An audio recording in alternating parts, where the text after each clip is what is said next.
Hello everyone, welcome. I'm going to continue with reading number 4 on the history of the Israel-Palestinian struggle.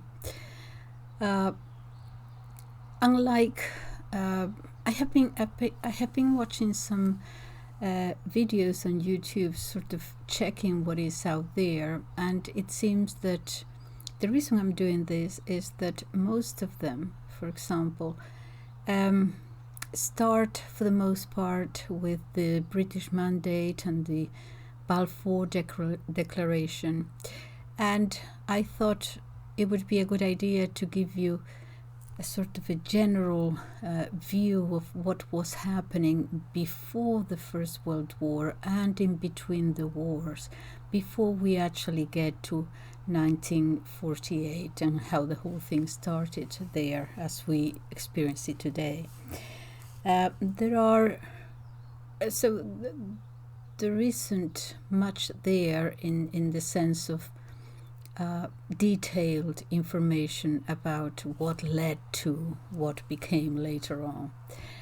But there are innumerable books about the conflict, and as you know, for this particular one, I am following mainly two. I have shown them to you before, but this is the one that I'm going to follow today too, which is The Arabs by Peter Mansfield. The reason I'm choosing this one is that he goes into great detail in minute detail about every single pact and every single problem and so on before even the First World War.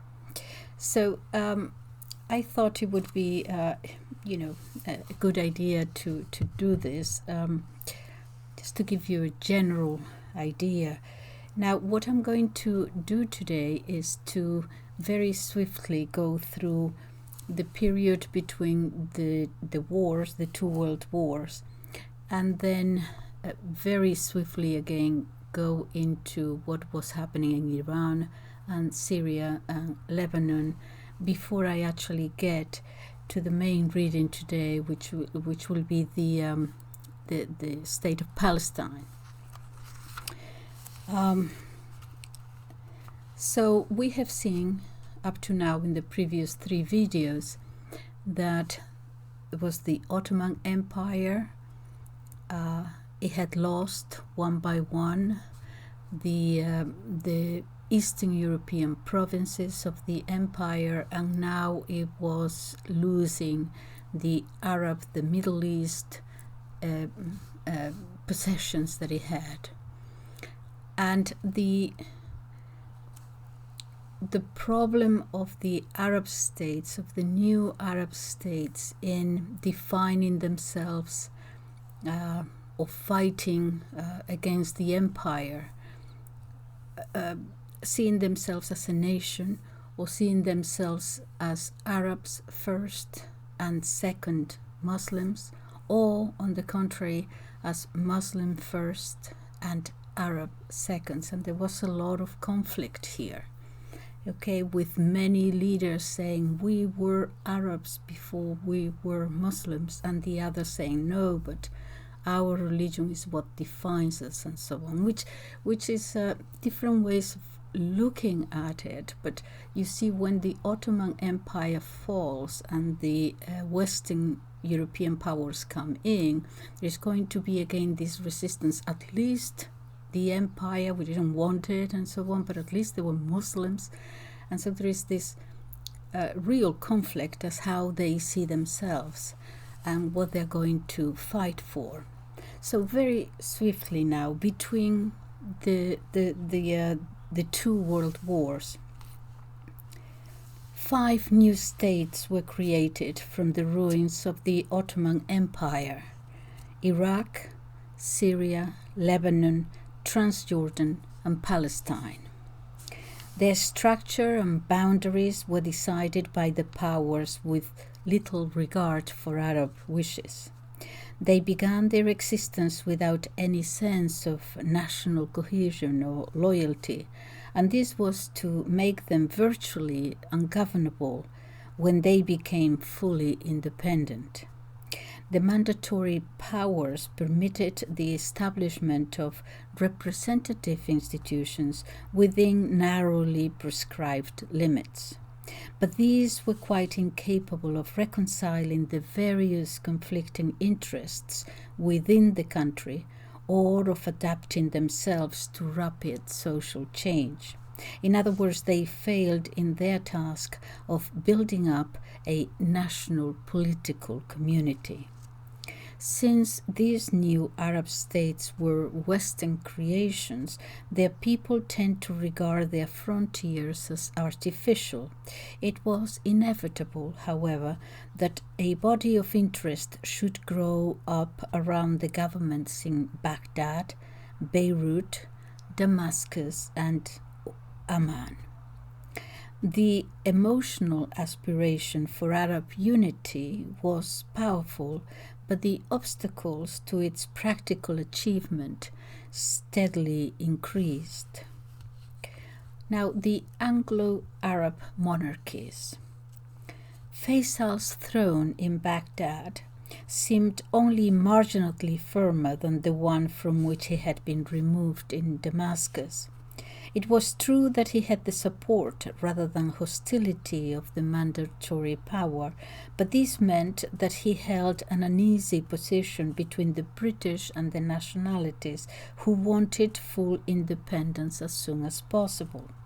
Following the uprising of 1920, the British mandatory authorities, partly through necessity and partly through natural inclination, followed more liberal policies, although pursued by a barrage of criticism from the Anglo-Indian officials who remained a powerful element in the country.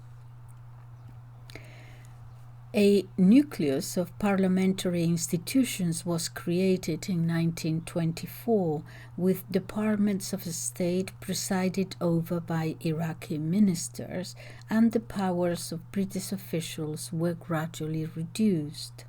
But a clash was inevitable because while Britain was not prepared to give up its special position in Iraq's public opposition public opposition in Iraq to any form of external control was rapidly becoming the most urgent national question of the time. With some difficulty, Sir Percy Cox persuaded a reluctant Faisal and his government to ratify an Anglo-Iraqi treaty which in 1922, so far from replacing the mandate as Faisal had hoped, embodied all its terms and provided for Britain's special interests. Britain's major interest in Iraq was oil. By 1925, the Anglo-Indian government ambitions for incorporating Iraq into the British Empire and even of settling it with Indian peasants had been finally thwarted. It had never made much secret of its intention to take control of the Turkish Petroleum Company. The curious mixture of German, Dutch and British interest which held the concession for Mesopotamia oil from the Ottoman Sultan. As we have seen, France took over the German share as a reward for accepting the revision of the Sykes-Picot Agreement. In March 1925, King Faisal and his cabinet ratified TPC's new concession. Since this was 7 months before Parliament ratified the treaty defining Britain and Iraq's relations, it never had a chance to pronounce upon the concession. If it had, it would very probably have rejected it. However, this was not done without the strong disapproval of the U.S. State Department, which acted as spokesman for American oil interests. The United States may have withdrawn politically from the Middle East when its 20-year period of isolationism began after the First World War, but it was not liquidating its financial and commercial interests.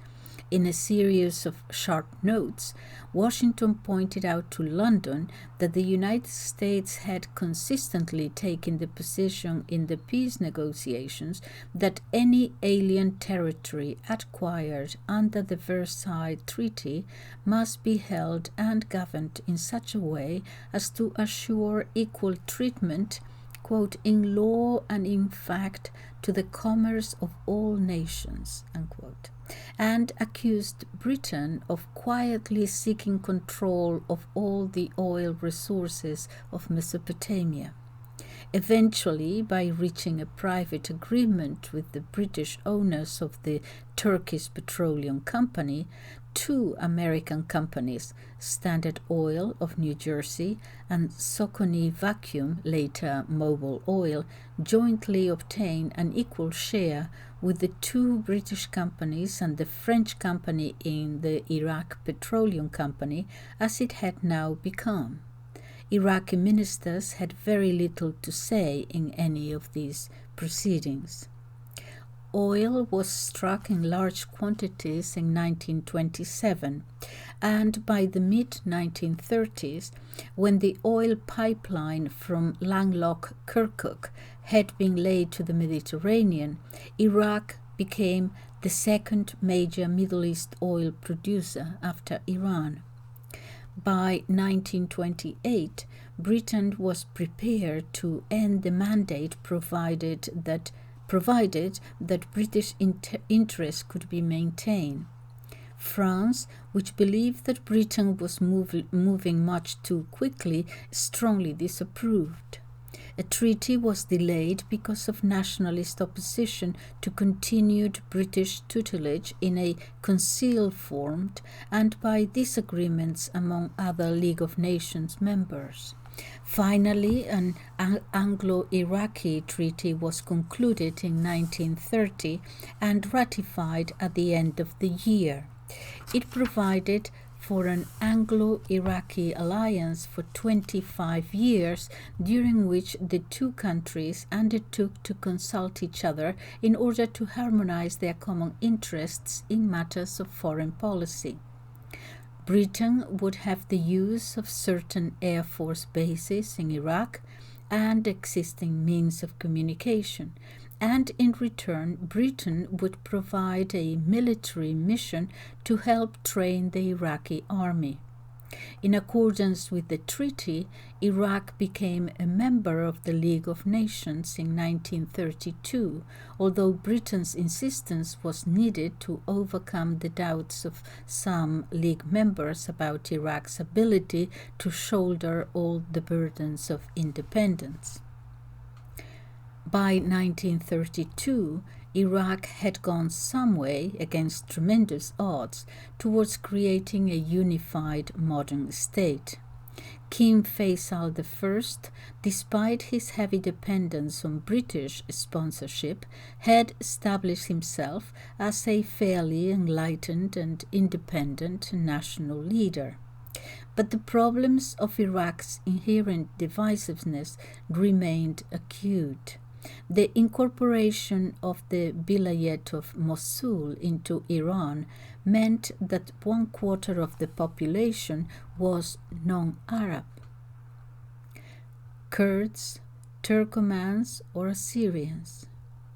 The combative Christian Assyrians were a constant source of trouble, which exacerbated religious differences and culminated in a shocking massacre by Iraqi troops shortly after independence.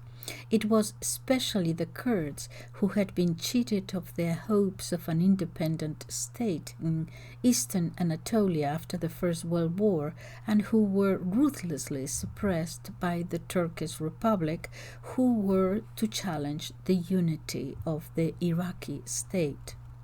Even the Arab population was divided between a Shia majority and the politically dominant Sunni minority. tribal factionalism among the Bedouin population of the deserts was also a severe challenge to the authority of the state.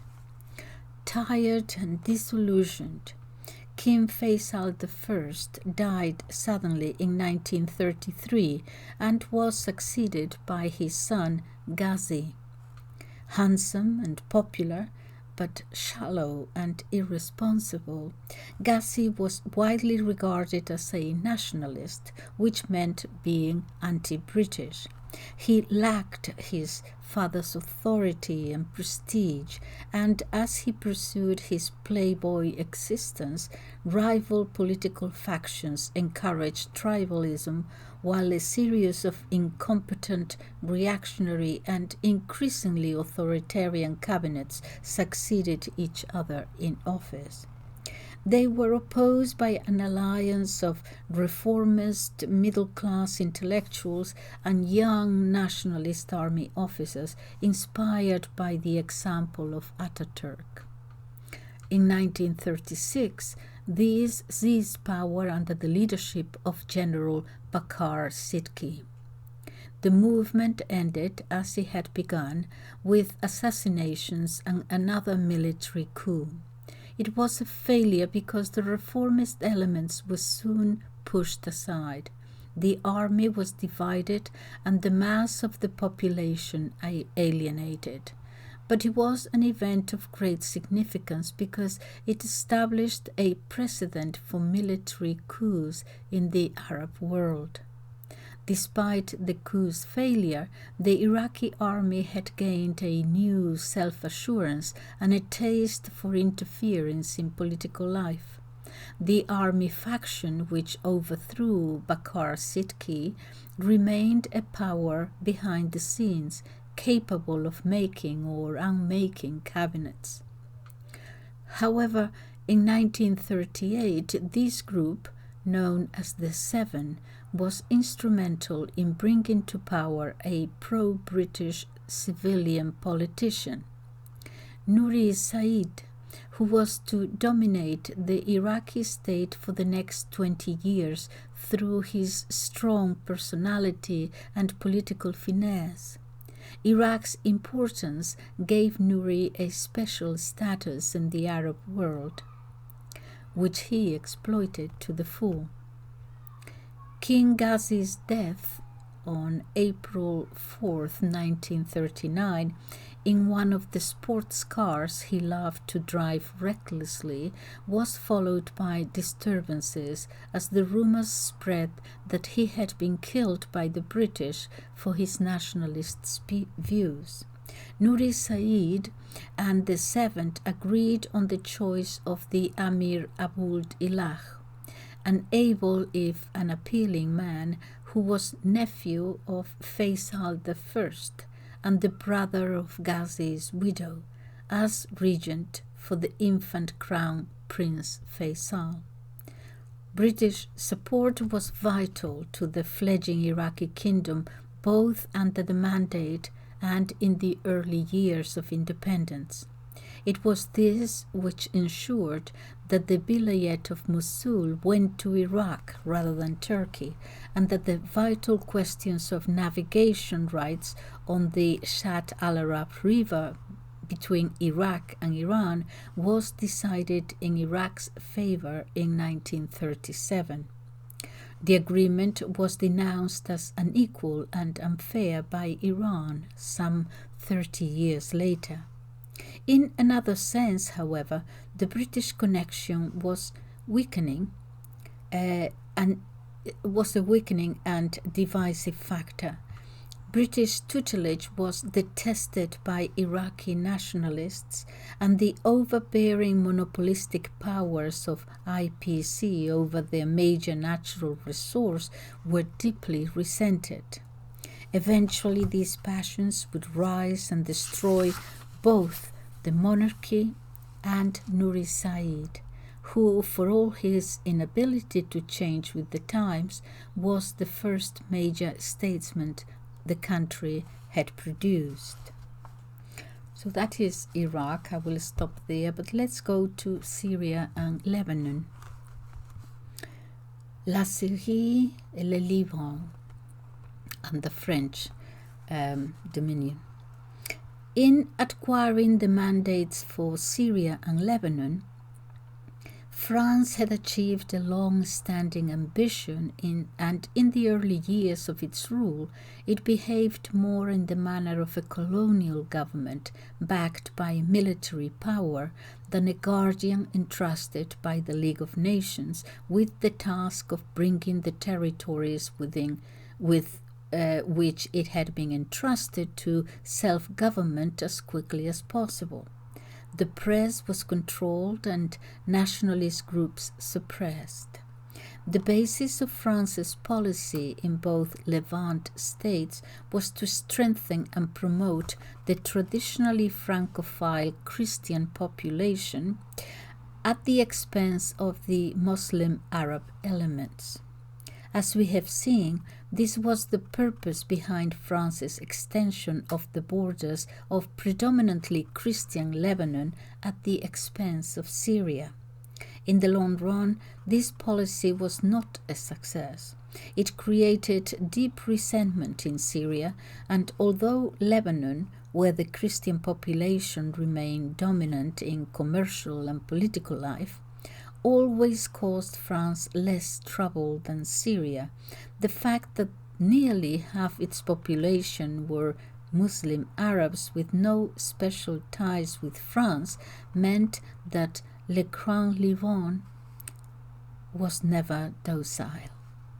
The terms of the mandate promise a constitution for both countries within 3 years, but the Lebanese constitution, which was drafted in Paris with little consultation with the Lebanese, was imposed in 1926. It provided for a bicameral parliament and a president. The principle was established that seats in parliament and the cabinet should be distributed on a basis of religious confession. The president was a Maronite Catholic and the prime minister a Sunni Muslim. In Syria, even a French-imposed constitution was much longer delayed. France had extended the size of Lebanon.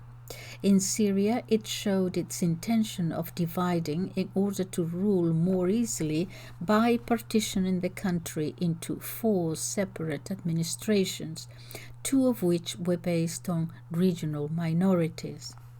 The great majority of Syrians, and especially the educated elite, refused to accept this partition.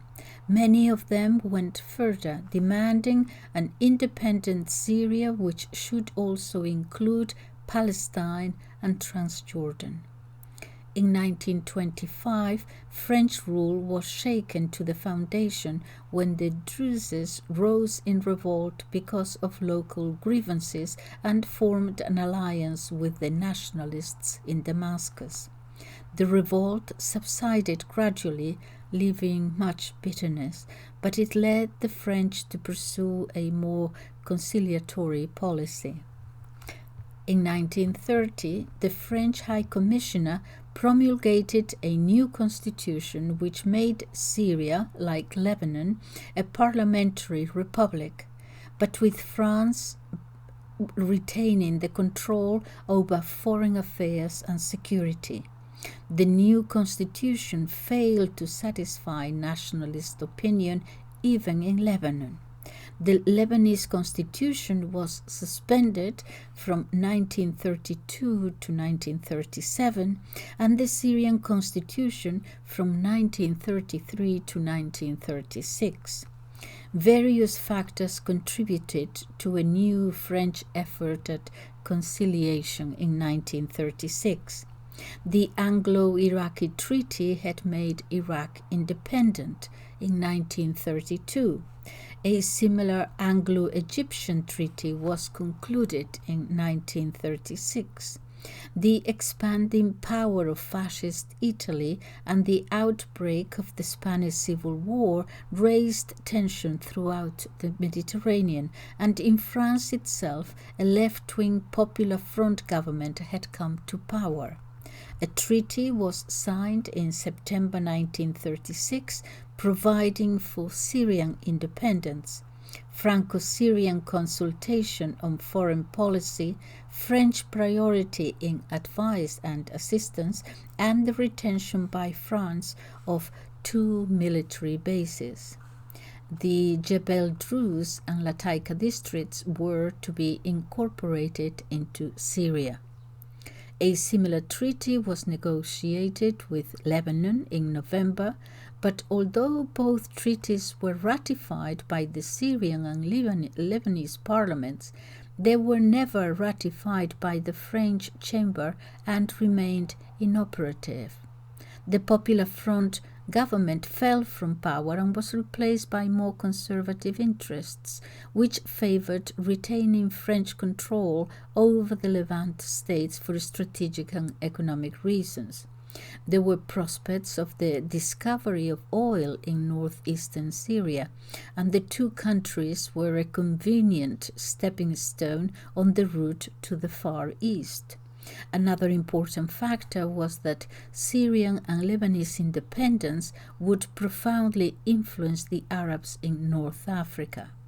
With the growing threat from Nazi Germany, with its population of 80 million compared with France's 40 million, France felt the need more than ever to draw on the manpower of its North African possessions. That gives you an idea of what is going on there, okay, with Iraq, Lebanon, and Syria. Now, how about Arabia, or Saudi Arabia and the Persian Gulf?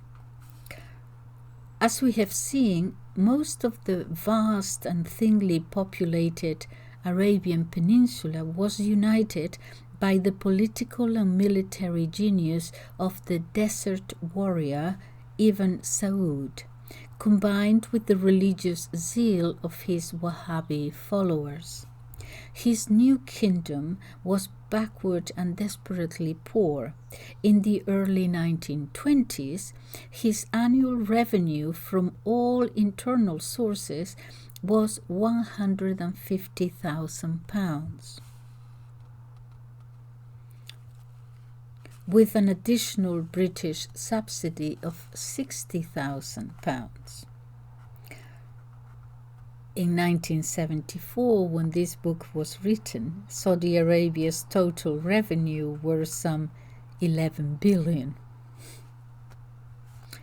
Ibn Saud was proud and politically independent, but this meant that he did not even have British help to build the nucleus of a modern army, in contrast to his despised Hashemite neighbors in Iraq and Transjordan. Wahhabi Puritanism frowned on all aspects of 20th century technological progress, from the telephone to the automobile. The question of whether the bicycle should be permitted was a subject of earnest discussion among the ulama. Ulama are the scholars of Islam. Ibn Saud, a man of commanding presence, combined with great charm and humor, preserved the Bedouin Arab tradition of retaining executive authority in his own hands, although advancing age meant that eventually he had to relax his personal control. The lack of trained Saudi Arabians meant that he had to recruit as some of his top officials other Arabs, mainly Egyptians, Syrians, and Lebanese. The king had two ways to increase his meager revenues: to increase the fees for Muslim pilgrims to Mecca, or open the door to Western capitalist exploitation. The British were opposed to the former, and he and his followers had grave doubts about the latter. In 1933, in even more desperate straits because the World Depression caused a decline in pilgrimage receipts, The king overcame his fears and granted an oil concession to Standard Oil of California. After bargaining, the cash advance was £50,000 against future royalties. The Iraq Petroleum Company competed for the concession, but since it already had more oil in Iraq than it could handle, it was more interested in keeping potential oil lands out of the hands of a competitor than in developing them, and its negotiator was only authorized to offer £5,000. Texas Oil Company, Standard Oil of New Jersey, and Socony Vacuum eventually joined with Standard Oil of California to form the Arabian American Oil Company, Aramco, in 1944. A major oil field was discovered in 1938, and although its development was held up by the war, it had already become apparent by the Second World War that one of the poorest Arab states was destined to become one of the richest. It was also an event of the greatest significance because for the first time the United States acquired a major interest in the Middle East. A parallel development took place in the tiny neighboring Sheikhdom of Kuwait, at the head of the Persian Gulf. Kuwait was under British protection, and, as in Iraq, the United States government intervened to overcome British objections to the ruler of Kuwait granting a concession to a non-British concern. In 1934, a 75-year exclusive concession was granted to the Kuwait Oil Company, or KOC, owned jointly by the Anglo-Iranian Oil Company, later British Petroleum, and the American Gulf Oil Corporation. Oil was discovered in 1938, but as in Saudi Arabia, development was delayed until after the Second World War. But when it started, Kuwait, with its tiny population and area, rapidly became the prototype of the Arab oil sheikhdom with a vast surplus income. Standard Oil of California and Texaco also secured an oil concession for Bahrain, where oil was discovered in 1932 and began to be exported in 1934.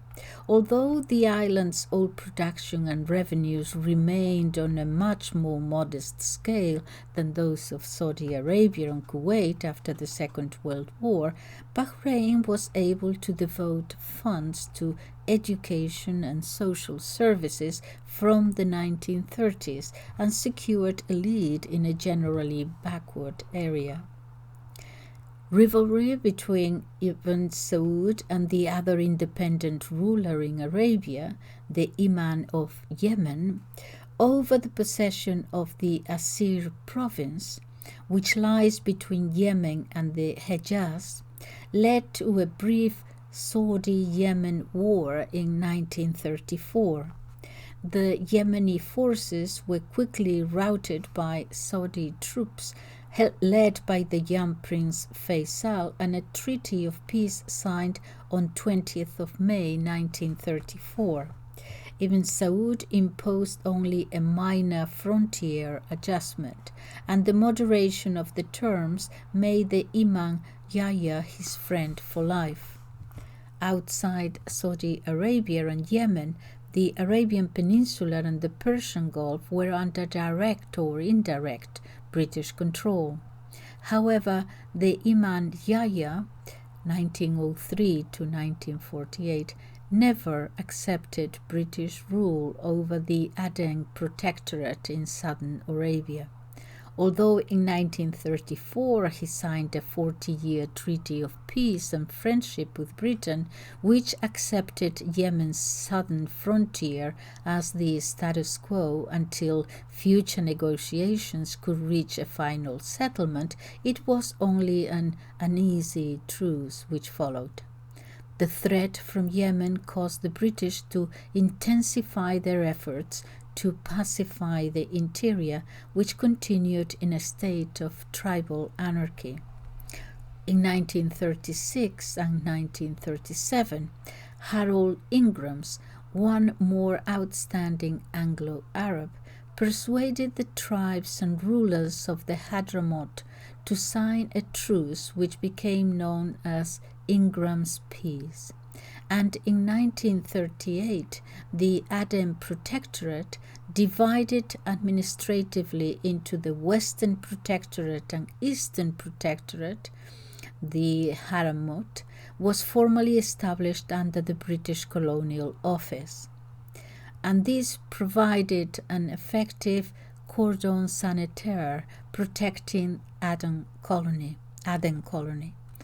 The port of Aden had become one of the world's major bunkering stations and a vital link in the lifeline of the British Empire. The colony, formerly administered by the Bombay government, was transferred to the government of India from 1932 and 1937, and then, when the prospect that India would gain independence became a real one, to the British Colonial Office. Along the western shores of the Persian Gulf, many of the frontiers of most of the small tribal states under British protection remained undefined. This was of small consequence until this desolate region was discovered to contain a large proportion of the world's oil resources, and ownership of the subsoil became a question of major importance. Now, he's going to write extensively now about Egypt, but we have dealt with Egypt quite extensively. So I'm going to now, here. Okay, let's move on now to a little bit of the next chapter, Disaster in Palestine. Although President Roosevelt was generally sympathetic to Zionist aspirations, he also took a special interest in the affairs of the Middle East during the Second World War and was aware of the importance of America's growing oil interest in the area. At his meeting with the Ibn Saud in 1945, he was impressed by the king's arguments against Zionism and gave his assurances that the U.S. would take no action hostile to the Arabs. In April 1945, he was succeeded by Harry Truman, who had a much more limited interest in and knowledge of foreign affairs. But before I get to this, let's look at Palestine. In Iraq and Egypt, Britain had to cope with nationalist movements seeking to throw off British tutelage. In Palestine, its role was much more difficult because it was dealing with two such movements which were also in conflict with each other, the Arab and the Zionist. Nevertheless, after the rioting of 1920 and 1921, a period of relative peace ensued. The British went out of their way to still the fears of the Arabs that the intention was to turn Palestine into a Jewish state with a Jewish majority. And Sir Herbert Samuel, an important figure here, even incurred the abiding anger of the Zionists, who had naturally welcomed his appointment.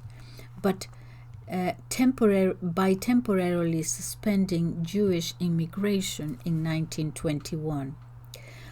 But fundamentally, the Palestinian Arabs never accepted the British mandate at all.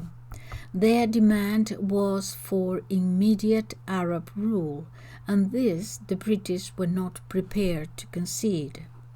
For this reason, they consistently rejected Britain's tentative steps towards creating representative institutions as a prelude to self-government at some time in the future. Moreover, they did this at a time when the Zionists were also opposed to such moves because the Jews were still only a small minority of the population and would have been consistently outvoted.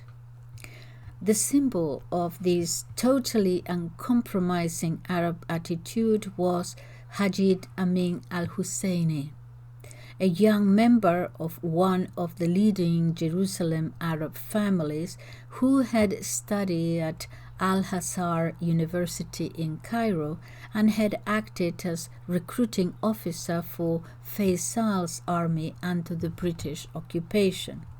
He headed the anti-Jewish demonstrations in April 1920 and was sentenced by a British military court to 15 years in prison.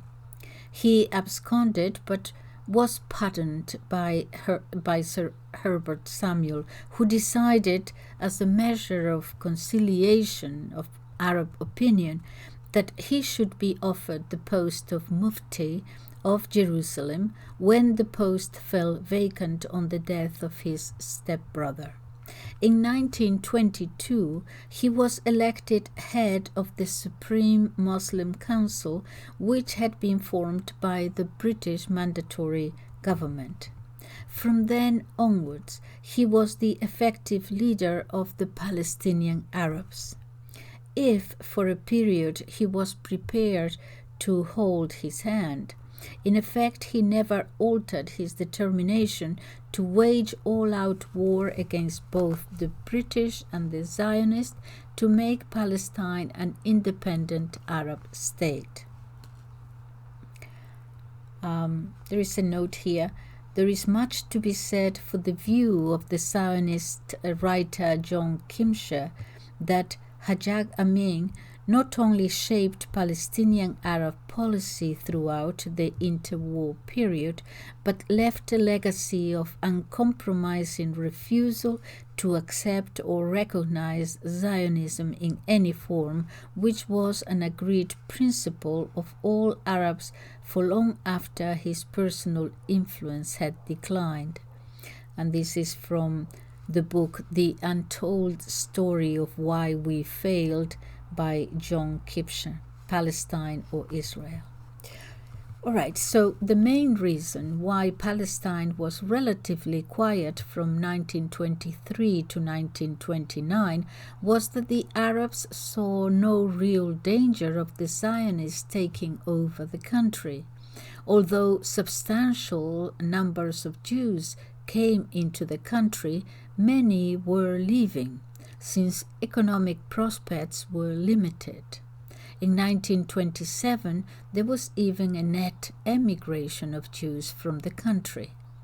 By 1931, their numbers had risen from about 60,000, or about 8% of the population, to 175,000, or about 17.7% of the total. In 1929, the peace was broken by a severe riot in Jerusalem, which arose from a dispute over religious practices at the Wailing Wall in Jerusalem. Hajid Amin played a leading role in it. Britain's Labour government acknowledged Arab fears of Zionist domination in a policy statement which seemed to favor the Arabs. At the same time, a technical report stated that there was no margin of land available for new immigrants. However, when the policy was reversed in an explanatory letter, later named the Black Letter by the Arabs, from the British Prime Minister Ramsay MacDonald to Chaim Weizmann, the president of the Jewish Agency, the organization which succeeded the Zionist Commission and constituted a kind of autonomous Jewish government within Palestine. The Palestinian Arabs then became convinced that recommendations in their favor on the spot would always be annulled by Zionist influence at the center of power. From then on, the situation in Palestine deteriorated as the mutual fear and antagonism of the two communities intensified. In 1929, the Palestinian Zionists made up their long-standing differences with the World Zionist Organization, and with British consent, the two created an enlarged Jewish agency in which half the members came from outside Palestine. The immense increase in Zionist economic power that this implied was deeply alarming for the Palestinian Arabs. At the same time, Arabs and Muslims outside Palestine were becoming increasingly aroused by the problem. In December 1931, a Muslim Congress attended by delegates from 22 Muslim countries was called at Jerusalem to warn against the dangers of Zionism, and in 1933 a boycott of Zionist and British goods was proclaimed. Palestine had become a powerful catalyst for the growth of Arab nationalist feeling. Between 1931 and 1935, there was a great surge of Jewish immigration into Palestine. Initially, this was encouraged by Zionist funds and the optimistic economic prospects in Palestine at a time when the rest of the world was suffering from slump. In 1933, Hitler's advent to power in Germany was an additional stimulus as it spread fear throughout the Jewish communities of Europe. The British authorities in Palestine still vainly hoped for the creation of an Arab Jewish state in Palestine, leading to self-government. Although they were able to set up some working mixed municipal governments, such as that in Haifa, the aims of the two communities were quite irreconcilable on a national level. In December 1935, the British again offered a form of representative government through a legislative council on which the Arabs would have 14 seats and the Jews 8. Some of the Arabs would have accepted the proposal, although they would not have been represented in proportion to their numbers, and they would, by implication, have been accepting the Zionist aims of the mandate, while the Jews fiercely rejected it because it would have given the Arabs a permanent constitutional majority. In April 1936, the various Arab political groups in Palestine united sufficiently to form an Arab Higher Committee under Ahej Amin al-Husseini. In reaction against the continuing fear of the growth of Jewish numbers in Palestine and more immediate alarms at the discovery that the Zionists were smuggling in arms for self-defense, the Higher Committee called for a general strike, which developed into a general Arab rebellion supported by Syrian and Iraqi volunteers. In 1937, a new British Commission of Inquiry under Lord Peel declared the mandate unworkable and for the first time recommended the creation of an Arab and a Jewish state in Palestine, with a third small state under British administration for Jerusalem, Bethlehem, Nazareth, and the surrounding areas. This idea was rejected by both Arab and Jews, and in the following year was declared unworkable by the Woodhead Technical Committee. Arab bitterness was greatly increased by the knowledge that while it was events in Europe for which they were in no way responsible that was increasing the pressure of Jewish immigration into their tiny country, the Western nations were doing so little to help. A conference called by President Roosevelt at Evian in France in July 1938 to find a solution for Jews suffering from Hitler's terror was a pathetic failure. The United States, Canada, and Australia, with their vast empty spaces, only offered to take a few thousand Jews. Western European countries emerged slightly better, but it was left to the tiny and impoverished Dominican Republic to offer to take the largest number, 100,000 Jews. The Zionists, who had no desire to see the conference succeed because they wanted European Jews to go to Palestine and nowhere else, did nothing to help. Some of them actively worked against the conference. But it was the attitude of the Western countries which the Arabs saw as monstrously hypocritical and still do to this day. In 1938, the Arab rebellion was renewed with increasing violence. It was primarily directed against the British, but Jewish settlements were also attacked. The Zionists at first generally adopted a defensive attitude when the Arab rebellion broke out, but increasingly went over to the attack. Their secret army, the Haganah, which was no secret to anyone in Palestine, expanded and organized itself during these years, while the extremist splinter group, the Irgun Zvi Leumi, the national military organization, began to develop its potential as a terrorist force. Britain's next move was to call a round-table conference in London in the spring of 1939. This acknowledged the Arab world's interest in Palestine by inviting the independent states of Egypt, Iraq, Saudi Arabia, Transjordan, and Yemen to attend, but it broke down in failure. No conceivable compromise was possible between the Palestinian Arabs' attachment to the soil of Palestine and the Zionist determination to turn it into the land of Israel.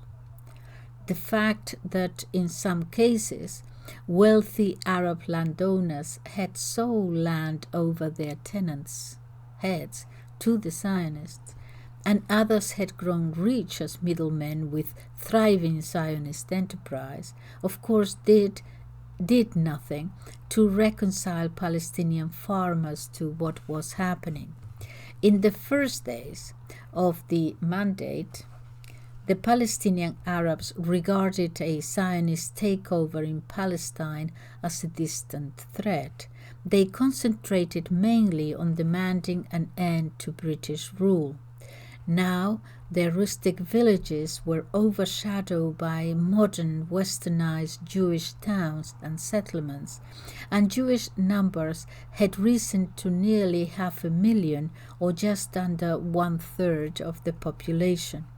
Between 1922 and 1939, the Jewish colonies had increased from 47 to 200. And Jewish landholdings from 148,500 to 350,000. Let me say that again. To 383,350 acres. So from 149 to 384,000.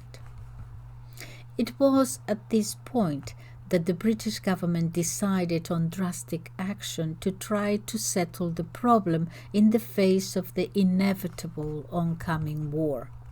A white paper issued in May 1939 envisaged the creation of an independent binational state of Palestine in 10 years and the limitation of Zionist immigration to 75,000 over the next 5 years. After these, further immigration would not be allowed, unless, quote, unless the Arabs of Palestine are prepared to acquiesce in it. The Arabs were still about 2/3 of the population. The white paper was naturally anathema to the Zionists, who saw it quite rightly as an attempt to conciliate the Arabs as the great majority of the population of the Middle East during the expected war with Germany. In contrast, the Arabs, although they officially rejected it on the advice of Haji Amin, generally welcomed it, and their rebellion died down for the duration of the war. The white paper turned the Zionist movement emphatically against Britain for the first time, but the outbreak of war in September placed the Zionists in the paradoxical position of having to support Britain against the common enemy of Nazi Germany. The fate of Palestine clearly depended on the outcome of the war. So the Second World War and its consequences. Although the Middle East, and especially North Africa, was a major theater of the Second World War, the Arab peoples were not directly involved. The great powers who were engaged in a mortal struggle were not concerned with Arab national aspirations for independence, except to the very limited extent that they helped or hindered their war effort. Turkey, the only Middle Eastern state which was both fully independent and militarily significant, belied the hopes of Britain and France by remaining neutral. So let's look again now to the disaster in Palestine. Although President Roosevelt was generally sympathetic to Zionist aspirations, he also took a special interest in the affairs of the Middle East during the Second World War and was aware of the importance of Americans' growing oil interest in the area. At his meeting with Ibn Saud in 1945, he was impressed by the king's argument against Zionism and gave his assurances that the U.S. would take no action hostile to the Arabs. In April 1945, he was succeeded by Harry Truman, who had a much more limited interest in and knowledge of foreign affairs.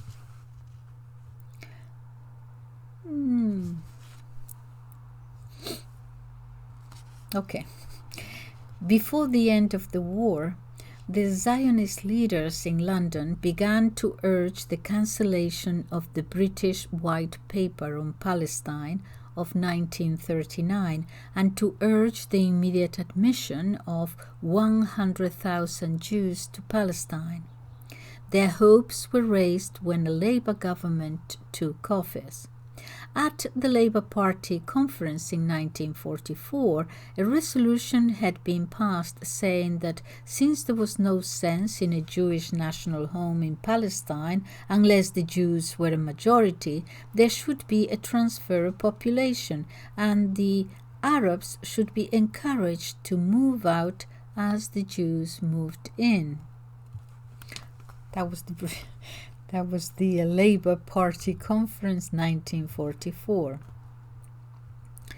However, as often happens, the Labour Party found in office that it was faced with reality, which in this case was that the Arabs of Palestine were still 2/3 of the population and were quite unwilling to leave unless they were forced out.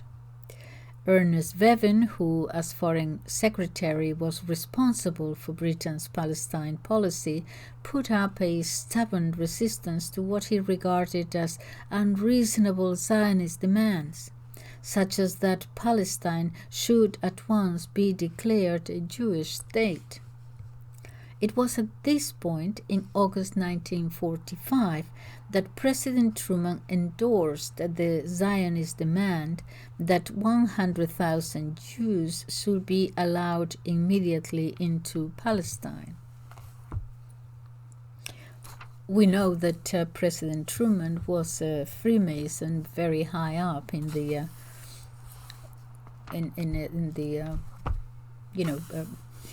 directorate. Or why are the two things connected? Well, perhaps. In any case, at the same time, the U.S. Congress called for unrestricted Jewish immigration to the limit of the country's absorptive capacity. Ernest Bevin, although angered at the U.S. intervention, which he considered made a complex problem more difficult, Truman had specifically said he could promise no American help to enforce a step which was bound to be fought bitterly by the Palestinian Arabs. But he decided to set up an Anglo-American Commission of Inquiry. In its report in April 1946, the Commission recommended the continuation of the mandate and the immediate admission of 100,000 Jewish immigrants, but criticized the continued existence of Jewish underground forces estimated at 65,000. President Truman at once pressed for the immediate admission of the 100,000, but the British government insisted on the prior disbandment of the Jewish irregulars. The mandate government now had to deal with illegal immigration on a massive scale and a widespread campaign of Zionist terrorism, which culminated in the blowing up in July 1946 of the King David Hotel in Jerusalem and the British government and military offices which it housed. Meanwhile, the Arab states were attempting to mobilize their diplomatic and military forces on behalf of the Palestinian Arabs through the newly founded Arab League. But their political and military weakness, as well as their internal divisions and rivalries, were apparent. In 1947, the British government finally despaired of reconciling the conflicting interests. It was under strong economic and political pressure from the United States on behalf of the Zionists, but was unwilling to endanger any further its relations with the Arab states. A UN Special Committee on Palestine, UNSCOP, recommended in a majority report the partition of Palestine into Arab and Jewish states, with Jerusalem and its environs to remain under international control. Partition was adopted by the UN General Assembly on the 29th of November 1947 by a vote of 33 to 13, with 10 abstentions. The favorable vote was secured by strong U.S. pressure on a number of satellite nations. The Soviet Union also voted in favor of the resolution.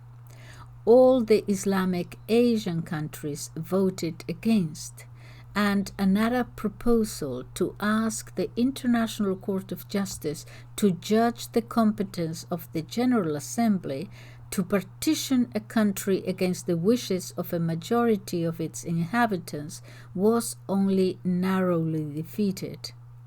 It is hardly necessary to point out that no such resolution could conceivably have been passed today, or even 10 years later, because of the large Afro-Asian majority in the UN General Assembly. The Arabs totally rejected partition, but the Zionists accepted it. The resolution provided for a Jewish state at a time when Jews form 30% of the population, owning less than 8% of the land area. UNSCOP had intended that Britain should supervise the implementation of partition, but Britain refused. It had always rejected responsibility for enforcing partition on the Arabs. Instead, it announced that it would be relinquishing its mandate for Palestine on the 15th of May 1948. I find that strange. Why would they relinquish? The UN partition resolution touched off violent Arab protests, which soon developed into communal fighting. Armed volunteers arrived from Syria to help the Arabs, but in general they were no match for the more cohesive, better trained and armed Zionists. Arab villages, terrified by reports of events such as the massacre of the inhabitants of the village of Deir Jassin by Irgonists, left their homes en masse. Haifa fell to the Zionists on the 22nd of April and Jaffa on the 13th of May, that is, before the British mandate officially ended. On the 14th of May 1948, the last British troops left with the High Commissioner, and on the same day the Zionists proclaimed the State of Israel, which was promptly recognized by the United States in accordance with a prior undertaking with President Truman, and by the Soviet Union. Early on the 15th of May, units of the regular armies of Syria, Transjordan, Iraq, and Egypt entered Palestine in support of the Palestinian Arabs. They scored some initial successes, and the Egyptians linked up with the Arab Legion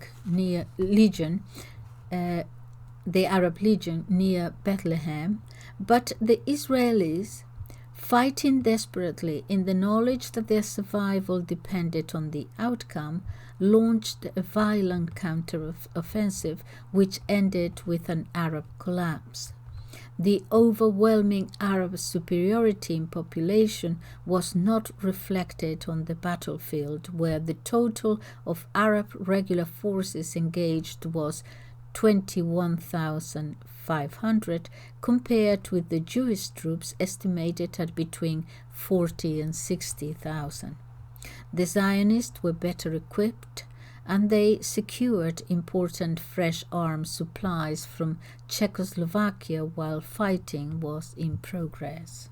In spite of the efforts of the United Nations, fighting did not finally stop until January of 1949, and the conclusion of the armistice agreements between Israel on the one hand and Egypt, Syria, Transjordan and Lebanon on the other was not completed until July. Israel now comprised nearly 80% of the area of the Palestine Mandate, and the number of Arabs within the area of Israel had decreased from between 700,000 and 750,000 to 165,000. Of the 21% of Palestine which remained in Arab hands, the semi-desert Gaza Strip was placed under Egyptian administration, and the substantial enclave on the west bank of the Jordan, which included the old city of Jerusalem, was annexed by Transjordan in 1950, against strong opposition from the other Arab states, to form the Hashemite Kingdom of Jordan.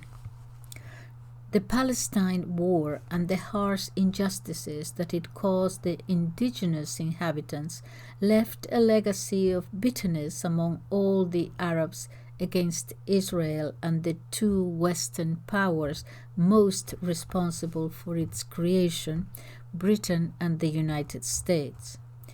The Soviet Union's role in supporting Israel's war of independence against what is regarded as Western puppet states was largely forgotten by the Arabs when Soviet policy changed in the early 1950s.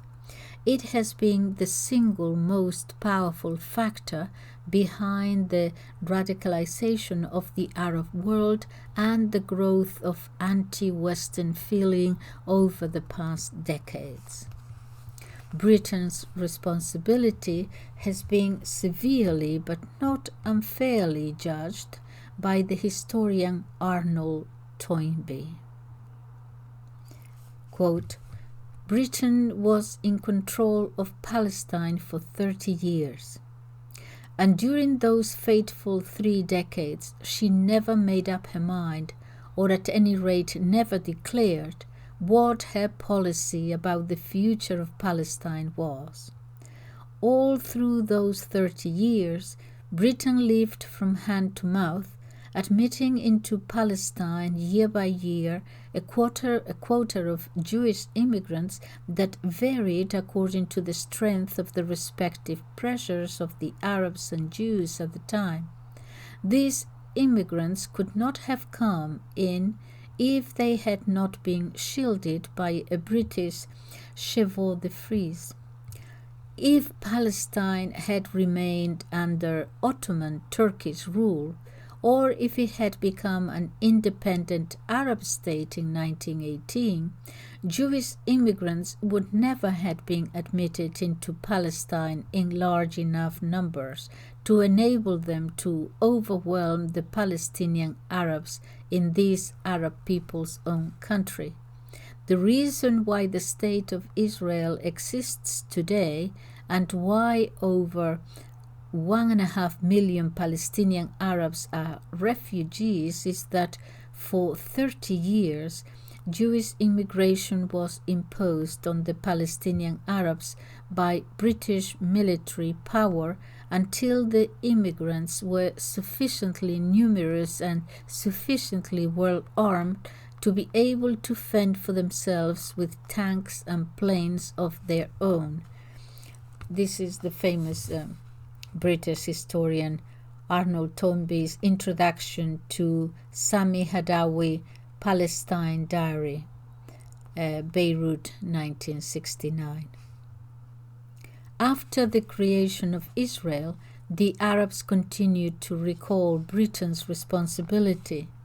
The anniversary of the Balfour Declaration is still commemorated as a black day in the history of the Arabs. But Britain could not be regarded as Israel's principal friend, ally and supporter. This was the United States, and in the 1950s France also was a considerably more important ally and arms supplier for Israel than Britain. Since the Second World War, the United States Middle East policy has had two principal concerns: the welfare and security of Israel and the role of the Middle East region in Soviet-American relations, whether Cold War or Détente. Whenever these two interests have conflicted, and in the eyes of the dominant voices in Washington this has rarely happened, the first concern has always prevailed. In consequence, United States policy has consistently been the despair of those Arabs, and especially Arab governments, who are favorably disposed towards the West, and a ready-made justification for those who are naturally inclined to be hostile. The reasons for American sympathy and identification with Israel, which apparently precludes any comparable understanding of Arab feelings and aspirations, are undoubtedly varied and complex. Arabs tend to see the matter in simplistic terms, either as the dominance of Zionist influence or, in the case of those on the left, in an American imperialist desire to dominate the Middle East through a powerful client state. Some who have studied the question more deeply have suggested some additional factors, such as the desire to expiate a sense of guilt over the meager contribution of the United States to forestalling the Nazi Holocaust of the Jews, or the prevalence in parts of the United States of fundamentalist Christian sects who see in political Zionism a fulfillment of Old Testament prophecy. This is the same issues. This book, as I said, was written in 1973, exactly the same issues that we are discussing today. Just one more paragraph.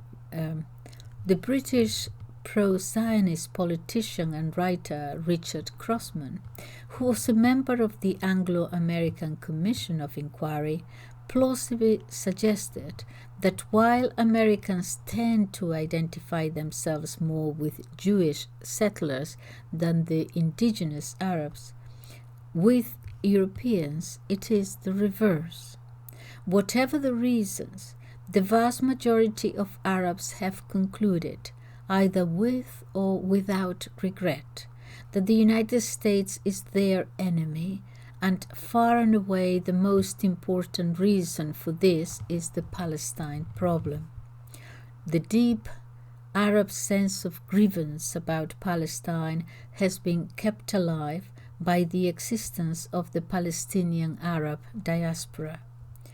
Through natural increase, these numbered about 2.5 million in 1975, of whom about 1 million were living under Israel occupation in the West Bank and Gaza. Some of the better educated found work and prospered in the neighboring Arab states and in a few Western countries, but the great majority, their numbers swollen by the second exodus during the 1967 war, were living in camps as stateless refugees. A UN General Assembly resolution of 11th of December 1948, affirming their right to a choice of repatriation or compensation, has remained a dead letter, although reaffirmed almost every year, since Israel insists that such measures must be part of a general settlement. Bitter and humiliated, the Arabs made it clear that they had no intention of accepting Israel. In November 1950, the Arab League decided to continue the wartime blockade of Israel on the ground that an armistice did not constitute a state of peace. One direct consequence of the war was to jeopardize the position of the substantial Jewish communities in several Arab states.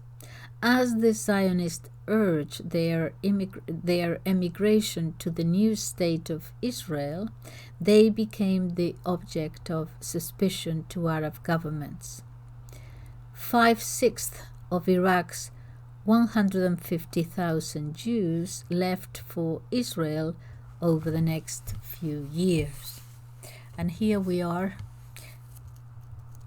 This is written in 1973, and as you can see, we're still having the same problem. So I hoped that this has enlightened you, as it certainly has me. I'm learning quite a bit. So thank you so much for listening for so long.